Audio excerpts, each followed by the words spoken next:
Huko nchini Kenya, aliyekuwa waziri mkuu wa Kenya Raila Odinga amefariki dunia akiwa na umri wa miaka 80.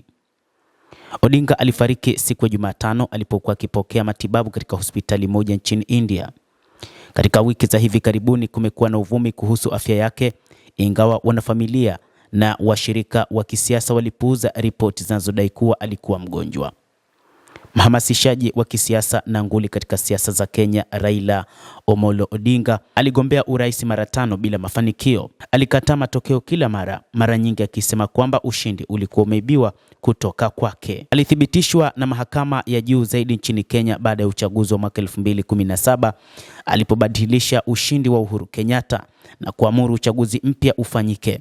Hata hivyo, alisusia marudio hayo akitaka mageuzi ya uchaguzi. Mara nyingi amekuwa akipatana na rais aliyeko madarakani baada ya chaguzi zilizokumbwa na utata. Baada ya kushindwa kwake hivi majuzi zaidi mnamo 2022, baadaye alijiunga na Rais William Ruto katika kile kinachoitwa serikali pana ambayo ilileta washirika wake kadhaa katika nyadhifa kuu. Alitetea hatua hiyo kama ni muhimu kwa umoja wa kitaifa, akija baada ya maandamano ya nchi nzima mwaka uliopita ambayo yalifikia kilele chake kwa dhoruba ya bunge.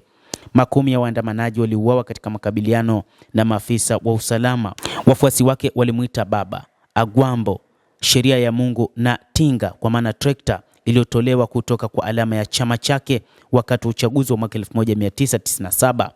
Alizingatiwa sana kama mtaalamu mikakati na mhamasishaji mkuu, mara nyingi akivutia umati mkubwa kwenye mikutano yake ya kisiasa, na alikuwa na uwezo mkubwa wa kuungana na watu wa kawaida.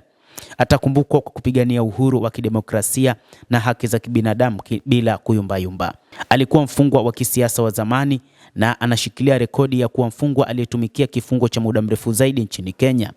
Mapambano yake dhidi ya udikteta wa chama kimoja yalimfanya azuiliwe mara 2 kutoka mwaka 1982 hadi mwaka 1988 na mwaka 1989 hadi mwaka 1991 wakati wa utawala wa Daniel Arap Moi.